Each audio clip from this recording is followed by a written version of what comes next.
네, 안녕하십니까. 공인회계사 박교사입니다. 오늘은 재무보고를 위한 개념체계에 대해서 알아보도록 하겠습니다.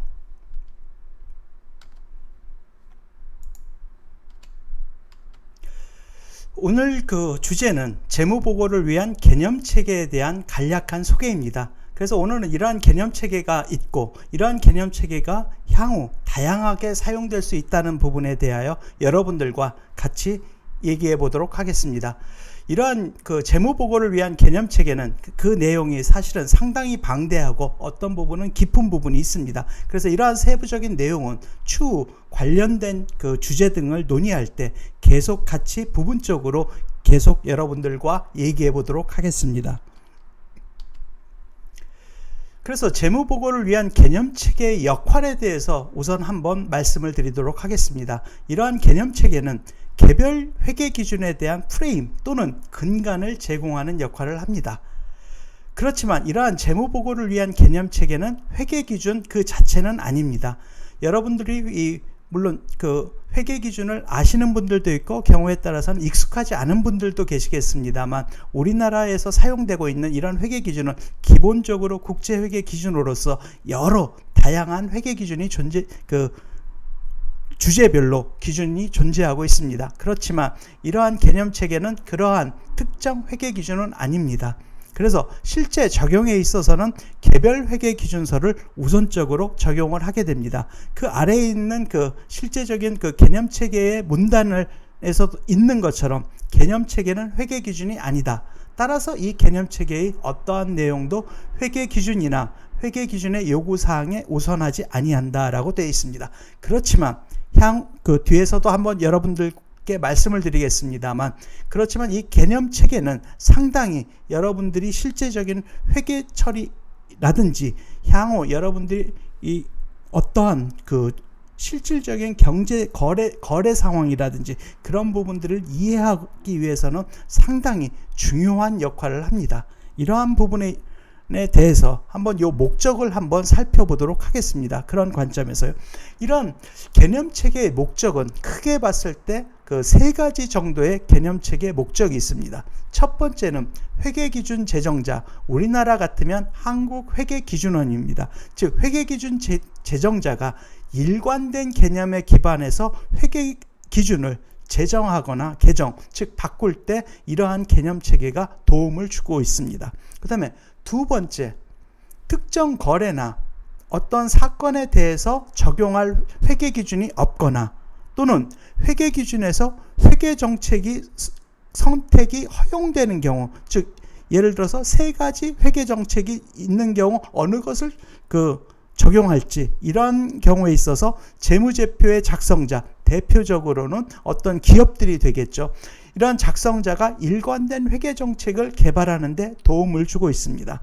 예를 들어서 최근에 또 계속 가장 핫한 이슈가 되는 것 중에 하나가 바로 암호화폐 또는 암호자산 또는 가상자산입니다. 이러한 부분에 있어서도 기존에 없었던 새로운 상품들이기 때문에 이러한 상품들에 대한 회계 기준을 지금 만들려고 노력을 하고 있습니다. 이러한 경우에 있어서 이러한 개념 체계가 실질적으로 중요하게 작동이 되고 있습니다. 그리고 세 번째, 지금 이 시청자 여러분들께서도 아마 대부분 이러한 부분에 관련이 되실 수 있습니다. 즉 모든 이해 관계자가 회계 기준을 이해하고 해석하는 데 도움을 될 수 있습니다.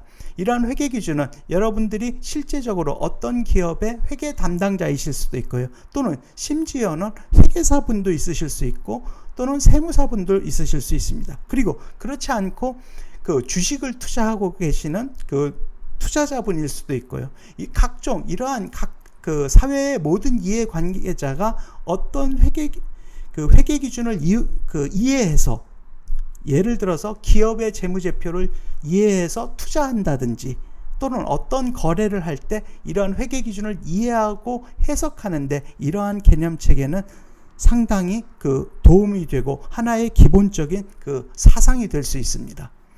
따라서 이러한 세 가지 목적하에서 이러한 개념 체계는 실질적으로 상당히 많이 사용이 되고 있습니다. 물론 여러분들이 실제적인 일상생활에서 또는 단순한 그 기장이라든지 그런 부분에서는 이러한 부분들이 실질적으로 작동하지 않는 않는 것처럼 보일 수도 있겠습니다만, 실제적으로 중요한 거래라든지 그러한 경우에 있어서는 이러한 개념 체계가 상당 부분 그 중요하게 작용을 합니다.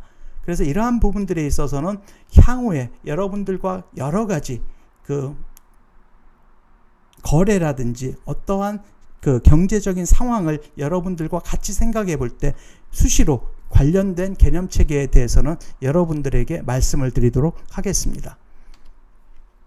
그래서 오늘 개념 체계에 대해서 그 세부적인 사항을 다 할 수는 없겠습니다만, 한번 목차를 통해서 어떠한 부분들이 있는지 한번 살펴보도록 하겠습니다. 이러한 개념 체계 안에는 제1장에 일반 목적 재무 보고의 목적이 뭔지에 대해서 서술이 되고 있습니다. 그리고 2장에는 유용한 재무 정보가 되기 위해서는 어떠한 질적 특성을 가져야 되는지, 그 다음에 3장에는 그 재무제표하고 보고 기업이 어떠한 부분들이 고려돼야 되는 사항들인 건지에 대해서 그 서술이 되어 있습니다. 그리고 제4장에는 재무제표를 구성하는 요소, 가장 대표적인 부분들이 여러분도 아시다시피 자산이라든지 부채라든지 자본이라든지 이러한 것들이 어떠한 정의를 만족해야 되는지에 대해서 서술을 하고 있습니다. 그리고 제5장에서는 인식과 제거, 즉 재무제표에 그 기록하기 위해서는 어떤 거래를 어떻게 인식을 할 건지, 그리고 이러한 부분들을 어떻게 재무제표에서 그 제거할 건지에 대해서도 그 개념 체계에서는 다루고 있습니다. 그리고 제6장에서는 측정, 이러한 측정 부분도 그 거래를 어떻게 측정할지, 어떤 기준을 가지고 측정할 건지에 대해서 그 개념적인 체계가 되어 있습니다. 물론 향후에 제가 그런 부분도 한번 말씀을 드리겠습니다만, 여러분들이 보험회사에 투자하시는 분들 같은 경우에는, 또는 보험회사의 주식에 관심이 있으신 분들은 그 애널리스트 리포트라든지 또는 최근에 많은 그 경제신문들을 보면 보험회사가 내년부터 IFRS 17, 즉 새로운 보험계약 기준서를 적용한다라고 되어 있습니다. 그 새로운 그 기준서가 제정이 되면서 가장 중요한 요소 중에 하나가 이 측정 안에 측정 기준이 바뀌는 부분이 있습니다. 그 측정 기준이 바뀜으로 인해서 보험회사의 재무제표의 그 형태라든지 실질적인 수익의 인식 그 패턴 부분들이 그 대대적으로 바뀌는 부분들이 있습니다. 따라서 저러한 6장에 나오는 저런 측정 부분에서 다루고 있는 내용들이 실질적으로 직간접적으로 사실은 지금도 여러분들의 투자 생활이라든지 또는 경제를 분석하는데 그 영향을 주고 있다라고 보시면 될 것 같습니다. 이러한 부분에 있어서도 향후 여러분들과 깊게 좀 다룰 기회가 있으리라고 생각을 합니다. 그리고 제7장에는 이런 그 거래라든지 이런 부분들을 어떻게 재무제표에 표시하고 외부에 공시할 건지, 이러한 부분에 대한 내용이 담겨져 있고요. 제8장에서는 자본 및 자본 유지의 개념에 대해서도 나와 있기 때문에 이러한 부분들도 그 직간접적으로 여러분들이 향후 어떠한 업무를 하시느냐에 따라서 여러분들이 그 생각해 봐야 되는 부분들입니다. 그리고 부록이 있고, 그 다음에 이러한 그 개념 체계에 대한 결론 도출 근거가 관련된 개념 체계 그 문서 안에 들어 있습니다. 그래서 예를 들어서 좀 전에 저 4장의 재무제표 요소라는 부분이 있었는데, 저 4장의 재무제표 요소 중에 예를 들어서 그 내용을 잠깐 예시적으로 한번 보시면요, 그 안에는 자산의 정의가 어떻고 부채의 정의가 어떻고 이러한 부분들이 포함이 되어 있습니다. 예를 들어서 이 좌측에 4.3을 보면 자산은 과거 사건의 결과로 기업이 통제하는 현재의 경제적 자원이다. 그래서 이러한 경제적 자원은 경제적 효익을 창출할 잠재력을 지닌 권리이다. 그리고 이러한 자산의 정의에 대해서는 4.5절에서 세 가지 측면을 설명한다라고 되어 있습니다. 그래서 권리, 경제적 효익을 창출할 잠재력, 그 다음에 통제.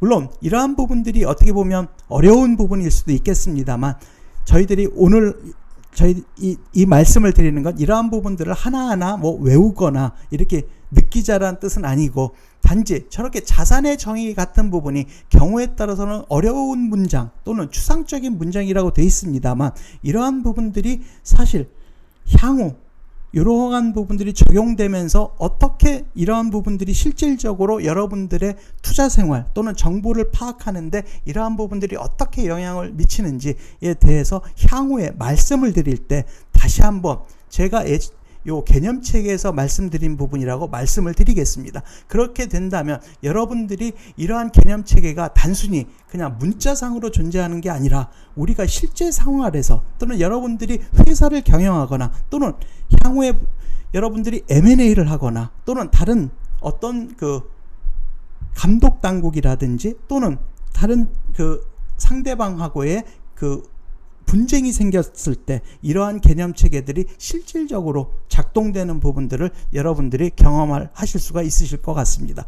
역시 부채도 마찬가지입니다. 부채는 예를 들어서 4.2.6에 절에 보시면 부채는 과거 사건의 결과로 기업이 경제적 자원을 이전해야 되는 현재 의무 이런 표현들이 있습니다.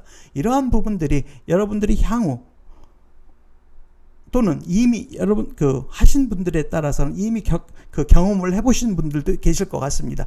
그래서 예를 들어서 앞부분에서 말씀을 드렸습니다만 아직 그 새로운 자산이라고 생각되는 암호자산 또는 암호화폐 또는 가상자산 이런 부분들에 대한 회계 기준을 만들 때 있어서도 결국은 저러한 자산에 대한 정의 또는 부채에 대한 정의가 그 상당 부분 실제적으로 지금 현재도 사용이 되고 있고, 향후 여러분들이 어떤 뉴스라든지 또는 관련된 규정이 제정되거나 개정될 때 그 밑바닥에 그 근본적으로 깔려 있는 생각은 바로 이러한 개념 체계가 그 작동을 하고 있는 부분이 있습니다. 그래서 이러한 개념 체계가 를 여러분들이 이해를 하고 나시면 그 회계라든지 또는 경제적인 상황 또는 투자 정보를 여러분들이 그 분석하실 때 여러분들의 시각이 이 개념 체계를 느끼기 전과 후가 완전히 달라질 수 있습니다. 그래서 이러한 부분들에 있어서는 향후 여러분들과 계속적으로 제 어떤 특정 주제를 다루면서 관련된 부분이 있으면 여러분들께 그 같이 말씀을 드리면서 그 진행해 나가도록 하겠습니다. 그리고 이러한 재무 보고를 위한 개념 체계의 원본을 여러분들이 한번 보시고 싶으시다라고 하면 한국회계기준원 홈페이지에 들어가셔서 제가 여기 그 빨간 박스로 해놨습니다만 한국채택국제회계기준 안에 들어가서 보시면 제일 위에 재무보고를 위한 개념체계로 해서 PDF 파일하고 그 한글 파일로 되어 있습니다. 이런 부분을 다운해서 보셔도 되고요. 그 원문을 보시려고 하면 그 밑에 국제회계기준 IFRS라고 한 부분, 이 부분에 들어가시면 원문으로도 여러분들이 보실 수가 있습니다. 그래서 오늘 그런 전반적으로 이 개념 체계에 대해서 소개시켜드린 그 시간이었습니다. 그렇지만 다시 한번 강조드리면 이러한 개념 체계는 어떻게 보면 약간 추상적인 말 또는 어려운 또는 회계 이론 같은 그 부분이 있습니다만, 그러나 이 회계 물론 경험해 보신 분들 또 회계 전문가 분들은 이미 아시고 계실 수는 있겠습니다만 실제 다양한 분야에서 중요하게 실제 사용이 되고 있습니다. 아까 지금 초반에 목적에서 말씀을 드린 것처럼 어떤 기준이 제정되거나 개정될 때 실제 사용이 되고요. 특히 대부분의 분들이 실질적으로 기업이라든지 또는 개인 사업에 있어서 어떠한 회계적인 또는 꼭 회계가 아니더라도 재무적인 정보를 이해하고 이러한 부분들을 실질적인 그 상황을 파악할 때 이런 개념 체계가 실질적으로 작동이 되는 부분이 있습니다. 그리고 여러분들이 이러한 개념 체계를 실질적으로 느껴서 여러분들이 그러한 시각을 가지고 경제적인 실질이라든지 거래를 바라보셨을 때 하고 이러한 개념 체계를 모르는 상태에서 바라봤을 때는 그 바라보는 어떻게 보면 시선의 높이가 달라집니다. 즉, 이 개념 체계를 느낀 상태에서 바라본다라고 하면 실질적으로 예를 들어서 신문에 나와 있는 경제 뉴스에 포함되어 있는 부분들이 어떤 부분들이 이상하다든지 그런 부분들을 여러분들은 심층적으로 분석을 해서 잘못된 부분을 경우에 따라서 발견해 내실 수도 있고요. 또는 반대로 그 기업들이 분기 또는 반기 또는 기말에 그 감사 보고서나 사업 보고서를 제출한 이러한 부분들을 여러분들이 실제적으로 보실 때도 이러한 개념 체계를 이해하시고 본 경우에는 여러분 이해하기 전과 달리 실질적으로 더 느끼는 부분이 많아지게 됩니다. 그래서 이 개념 체계는 다시 한번 말씀드립니다만 실제적으로 다양한 분야에서 사용되고 있기 때문에 이러한 부분들에 있어서는 물론 향후 개념 체계를 별도로 말씀을 드리진 않겠습니다만 각종 관련된 주제들을 다룰 때 중요하게 작용되는 개념 체계에 대해서는 여러분들과 말씀을 드리면서 이러한 부분들을 같이 공부하는 시간을 갖도록 하겠습니다. 네, 이상으로 오늘 주제를 다 말씀을 드렸고요. 구독과 좋아요 많이 부탁드리겠습니다. 그리고 향후 계속 더 좋은 주제, 또 좀 더 나은 주제를 발굴할 수 있도록, 그리고 좋은 이슈 또는 주제를 가지고 여러분들을 찾아뵙도록 하겠습니다. 네, 감사합니다.